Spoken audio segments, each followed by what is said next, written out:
আসসালামু আলাইকুম Brazil football fans দর্শক আপনারা সকলে জানেন 2023-24 মৌসুমটা ভিনিসিয়াস জুনিয়রের স্বপ্নের মতো কেটেছে কেননা তিনি চ্যাম্পিয়ন্স লিগ জিতেছেন লা লিগা জিতেছেন পাশাপাশি কিন্তু তিনি 3 মাস ইনজুরিতে থাকার পরেও কিন্তু ব্যালন ডি'অর রেসে সবার শীর্ষে রয়েছেন এখন পর্যন্ত। যদিও ব্যালন ডি'অর রেসের ওই সম্ভাবনাটা কিন্তু চেঞ্জ হয়ে যেতে পারে যদি ইংল্যান্ড ইউরো কাপটা জিতে যায়। তবে এখন কিন্তু এই ব্যালন ডি'অর নিয়ে কথা বলেছেন আর্জেন্টাইন তারকা সার্জিও আগুয়েরো। মূলত সার্জিও আগুয়েরোকে কিন্তু প্রশ্ন করা হয়েছিল এবারে ব্যালন ডি'অর কে জিতবে। তিনি বলেন ব্যালন ডি'অর কে জিতবে, আমার মনে হয় এই সিজনে ভিনি সবার থেকে সেরা ছিল। বেলিংহাম এমবাপ্পির থেকেও ভিনি ভালো খেলেছে।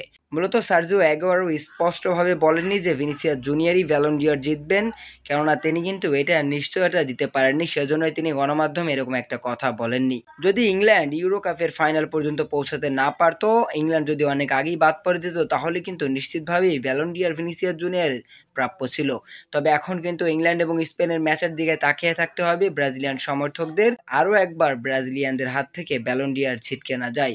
কেননা ইংল্যান্ড যদি স্পেনকে হারিয়ে ইউরো কাপ জিতে যায়, সেখানে কোনোভাবে যদি জয়ের নায়ক জুড বেলিংহাম হয়ে যায়, তাহলে কিন্তু ভিনিসিয়াস জুনিয়রের সম্ভাবনা একেবারেই ক্ষীণ হয়ে যাবে, আর সেক্ষেত্রে কিন্তু এগিয়ে যাবে জুড বেলিংহাম। মূলত 20 বছর এই তারকা ফুটবলার এবারের সিজনে তিনিও লা লিগা জিতেছেন, চ্যাম্পিয়ন্স লিগ জিতেছেন, দুর্দান্ত পারফরমেন্স করেছেন একের পর এক ম্যাচে। তিনি এবারই প্রথম লা লিগা টুর্নামেন্টে এসেছেন, লা লিগার সেরা উদীয়মান খেলোয়াড় হয়েছেন, চ্যাম্পিয়ন্স লিগের সেরা উদীয়মান খেলোয়াড় হয়েছেন। সব মিলিয়ে কিন্তু জুড বেলিংহামেরও এই সিজনটা স্বপ্নের মতো কেটেছে। তবে আর্জেন্টাইন তারকার মুখে ভিনিসিয়াস জুনিয়রের প্রশংসায় নজর কেড়েছে অনেক অনেক সমর্থকদের। সার্জিও আগুয়েরো স্পষ্টভাবে বলেছেন তার মনে হয় যে ভিনি সবার থেকে সেরা ছিল, বেলিংহাম এমবাপ্পির থেকেও তিনি কিন্তু ভালো খেলেছেন। তবে কোপা আমেরিকাতে ব্রাজিলকে কোনোভাবেই কোনো সাফল্য এনে দিতে পারেনি এই ব্রাজিলিয়ান পোস্টার বয়, তাই তো তাকে নিয়ে কোনো রকম নিশ্চয়তা দিতে পারেনি আর্জেন্টাইন তারকা সার্জিও আগুয়েরো।